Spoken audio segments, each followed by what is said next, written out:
तो hello my dear student. तो आप सभी को मेरा यूट्यूब चैनल एसएमएस क्लास 10 के पे स्वागत है। तो आज मैं आपको जो इससे पहले वाले वीडियो में मैंने दो प्रश्न कराया था, श्रम विभाजन और जाति प्रथा का लघु उत्तरीय प्रश्न। आज मैं फिर से सेकंड वीडियो में दो प्रश्न और कराऊंगा। दो प्रश्न करा करके आपको क्या करता हूँ, फिर आगे मैं कराते रहूंगा। तो अगर आप इतना कर लेते हो तो श्रम विभाजन और जाति प्रथा चैप्टर से एक भी प्रश्न आपको नहीं छूटेगा। तो चलते हैं, क्वेश्चन क्या करा समझते हैं।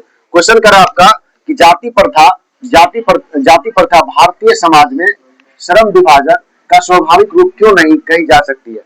यानी जो जाति प्रथा है, श्रम विभाजन का जो स्वाभाविक है, जो एक्चुअल है, जो रियल में होना चाहिए, वो क्यों नहीं कही जा सकती है। तो देखते हैं इसका आंसर क्या होगा।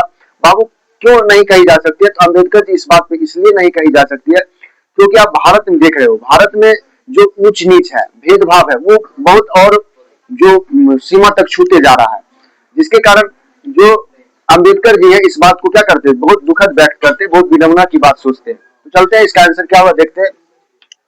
आंसर लिखेंगे भारत में जाति प्रथा, भारत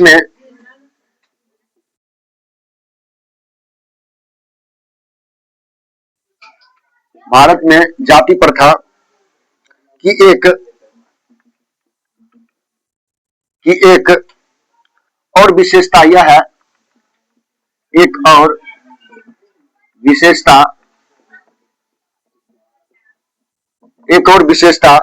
यह है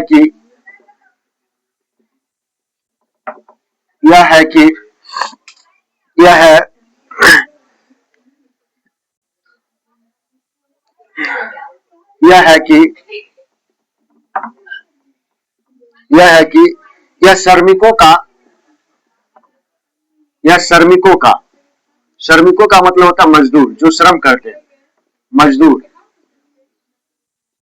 मजदूर या मेहनत करने वाले, ठीक है। श्रमिकों यानी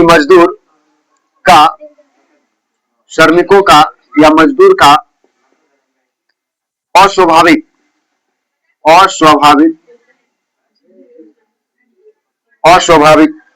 विभाजन नहीं करती, अस्वाभाविक विभाजन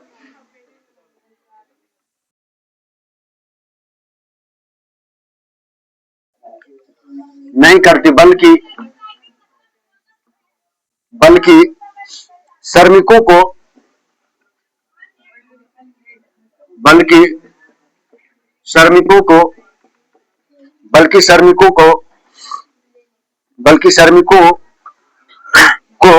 एक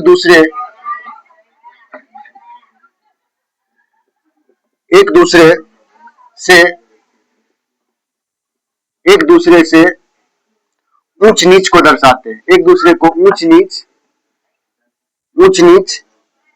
को दर्शाते हैं, ऊंच नीच को दर्शाते हैं। जो विश्व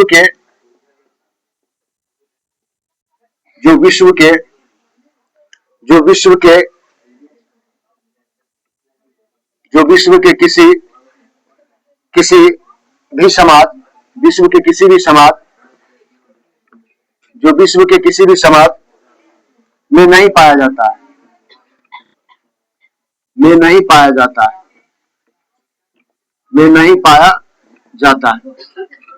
देखिए समझिए क्या कर रहा है आपका जो क्वेश्चन, क्या कर रहा है समझते हैं। क्वेश्चन है कि जाति प्रथा भारतीय समाज में श्रम विभाजन का स्वाभाविक रूप क्यों नहीं कही जा सकती है। तो देखो बाबू, भारत में जाति प्रथा एक और विशेषता यह है, भारत में जाति प्रथा की एक और विशेषता यह है कि यह श्रमिकों का मतलब जो मजदूरी करते हैं, जो काम करते हैं, जो वर्कर होते हैं, ठीक है। श्रमिकों को मजदूर का अस्वाभाविक विभाजन नहीं करती है, अस्वाभाविक विभाजन का मतलब नहीं करती है, बल्कि श्रमिकों को एक दूसरे से ऊंच नीच को दर्शाती है, जो विश्व के किसी भी समाज में देखने को नहीं मिलता है। ये दुनिया का एक अपना भारत एक लौता देश है जहां पे क्या कर रहा है, जहां पे जातिवाद कर रहा है, जहां पे मजदूरों के साथ भेदभाव कर रहा है। अगर आप अमेरिका, ब्रिटेन ऐसे विकसित देशों में जाओगे तो वहां पे कोई भी काम छोटा बड़ा नहीं माना जाता, वहां पे आदमी के साथ भेदभाव नहीं किया जाता।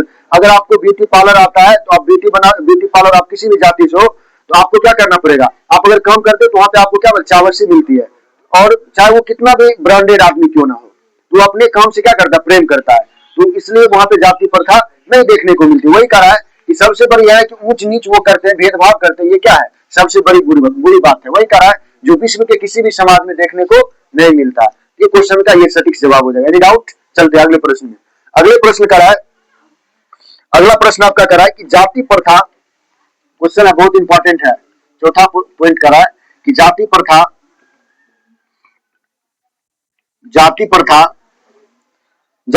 भारत में,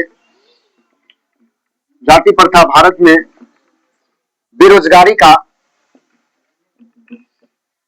बेरोजगारी का बेरोजगारी का बेरोजगारी का एक प्रमुख व प्रत्यक्ष कारण कैसे बनी हुई है? प्रत्यक्ष कारण कैसे बनी हुई है? कैसे बनी हुई है? देखिए समझिए, कह रहा है कि क्वेश्चन कह रहा है कि जाति प्रथा भारत में बेरोजगारी का एक प्रमुख व प्रत्यक्ष कारण कैसे बनी हुई है। इसलिए आप देखोगे भारत में जैसे जो व्यक्ति ग्रेजुएशन करके बैठे हुए हैं ना, बेरोजगार बैठे हुए, वो बेचारा को शर्म आता है किसी भी काम करने में। जैसे छोटे काम को वो नहीं करना चाहते, तो वो क्या गलत बात है, उनका सोच क्या बहुत छोटा है। इसलिए वो देखो कहेगा मैं बीए किया हूं, मैं ये काम कैसे कर सकता हूँ, क्योंकि उसके मन में एक क्या बोलते हो आप, एक मतलब घमंडी टाइप का जो होता है वो बस गया है ना, जो प्राउड होता है, वो अपने आप को बहुत बड़ा आदमी सोचता है। ऐसा नहीं होना चाहिए। देखिए बेरोजगारी अगर दूर करना है तो आपको चाहे छोटा काम हो चाहे बड़ा काम हो, उसमें आपको क्या करना है, शर्म नहीं करना है। ठीक है, उसमें आपको क्या करना है, संलीन होना है, पूरी तरह से उसको करना पड़ेगा। वो जाति प्रथा का क्या होता है, वो सबसे वो बेरोजगारी दूर करने का कारण है। यही बोल रहे हैं, क्या बोल रहे हैं कि जाति प्रथा भारत में बेरोजगारी का एक प्रमुख व प्रत्यक्ष कारण कैसे बनी हुई है। जाति प्रथा के कारण भारत में बेरोजगार बहुत सारे आदमी बैठे हुए हैं। कि जैसे मान लीजिए आप ब्राह्मण हो, तो ब्राह्मण सोचता मैं चमड़ा का काम नहीं करूंगा, एक चमड़ा वाले जो व्यक्ति होते हैं उसको अगर उसमें क्वालिटी है तब पर भी उसको पंडित बनने का अधिकार नहीं दिया जा रहा है, जो कि क्या है, गलत है। ये बात क्या है, एकदम सरासरी गलत है। अगर उसमें क्वालिटी है वो वेद पढ़ सकता है, दो उसको वेद पढ़ने, उसका रोजगार मिल जाएगा। अगर कोई ब्राह्मण का बच्चा अगर वो उसको चूल काटने आता है, हेयर कटिंग अच्छा आता है, तो उसको चूल करने का दो, तो उसका क्या होगा, बेरोजगारी दूर हो जाएगा। यही क्या होता है, अंधविश्वास में अभी भी जो भेदभाव के कारण यहाँ पे बेरोजगारी का एक प्रमुख व प्रत्यक्ष कारण बनी हुई है। इसी भाषा में लिख देना अपने भाषा में। इसका आंसर लिखिए, इसका आंसर लिखेंगे, इसका आंसर लिखिएगा भारत में जाति प्रथा, भारत में जाति प्रथा, भारत में जाति प्रथा लोगों को लोगों को लोगों को कोई भी लोगों को कोई भी ऐसा कार्य लोगों को कोई भी ऐसा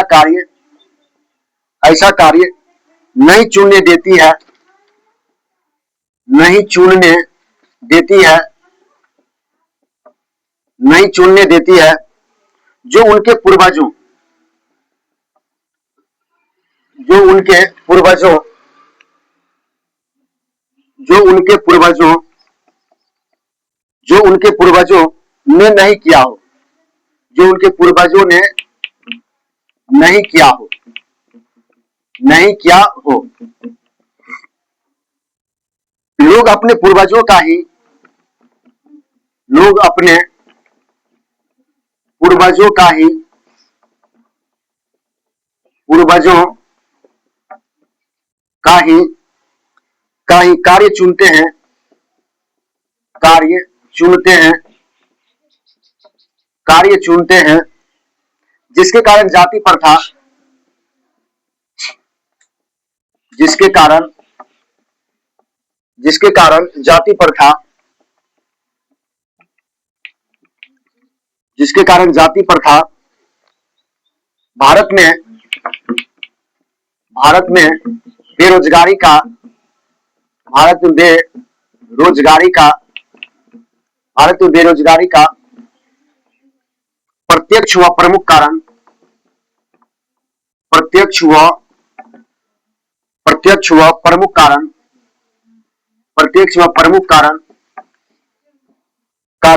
बनी हुई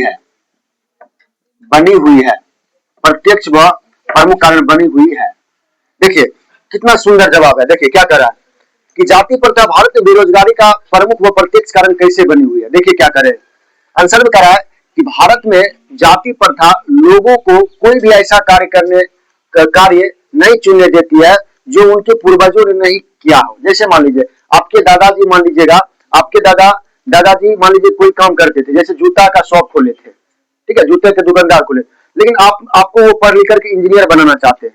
सपोज दैट मान लीजिए आप असफल हो गए, लेकिन प्रयास कर रहे हो, तो आप सोचते हो, आपके भी दिमाग में वो कीड़ा बैठा हुआ कि मेरे पिताजी क्या करते थे, जूता बनाते थे, हम भी जूता बनाएंगे।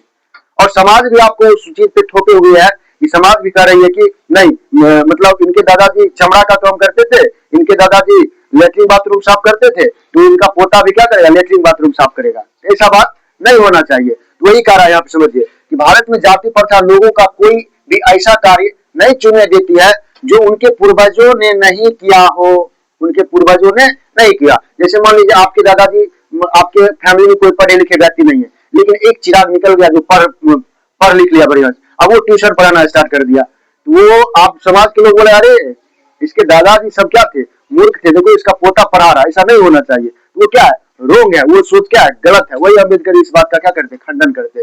वही करा यहाँ पे, नहीं क्या हो, लोग अपने पूर्वजों का ही कार्य चुनते हैं, लोग अपने जो दादा परदादा उसके करा है वही काम चुनते हैं, जो कि गलत है। जैसे हमारे दादाजी खेती करते थे, हमारे परदादा जी खेती करते थे, क्या मैं भी खेती करूंगा? नहीं, मेरे में अगर क्वालिटी है पढ़ाने का तो मैं पढ़ाऊंगा। ये भेदभाव नहीं होना चाहिए। वही करा है कि कार्य चुनते हैं, जिसके कारण जाति प्रथा भारत में बेरोजगारी का एक प्रत्यक्ष व प्रमुख कारण बनी हुई है। सबसे बोले ना कि बहुत बड़ा किराया, जो बहुत सारे ग्रेजुएट व्यक्ति बेरोजगार बैठे, यही कारण है। उसके दिमाग में बेटा मैं बीए किया हूं, मैं लेबर का काम कैसे कर सकता हूँ, मैं बीए किया हूं, मैं चाय का दुकान कैसे खोल सकता हूँ, मैं बीए किया हूं, मैं ब्यूटी पार्लर का दुकान कैसे खोल सकता हूँ, मैं बीए किया हूं, मैं ठेला पे सब्जी कैसे बेच सकता हूँ। जिसके कारण आज बेरोजगारी भारत में चरम को छुई हुई है। ये क्या कारण, ये सबसे बड़ा गलत बात है। वही कारण है कि प्रत्यक्ष व प्रमुख कारण बनी हुई है भारत में बेरोजगारी का। लेकिन अमेरिका ऐसे विकसित देश, चाइना ऐसे विकसित देश में वो बात नहीं है। अगर आप बीए किए हो लेकिन तब पर भी आपको जूता सीना था, जूता का शॉप डालो, आपको चाय बनाने आता है, लोग चाय का आपके दीवाने हो जाएंगे। अभी जाए पटना में जाओगे तो एक लड़की है ना, वो बीए पास है, लेकिन टी का स्टॉल, लोग इतना उस पर जुड़ते हैं कि देखो उसका बेरोजगारी दूर हो गया। ठीक है, तो वो गवर्नमेंट पे डायरेक्ट नहीं थोपे रहना चाहिए कि मैं गवर्नमेंट जॉब ही लूंगा। ठीक है, तब तो आप बेरोजगार ही रहोगे। बेरोजगार खत्म करने का एक ही उपाय है कि आप जो भी काम आपको छोटा भी आता है उसको डाल दो वहां पे शॉप, तो बेरोजगारी क्या हो जाएगी, दूर हो जाएगी। आपके पास जो ही अर्थ आना स्टार्ट होगा, धीरे धीरे बेरोजगारी दूर हो जाएगी।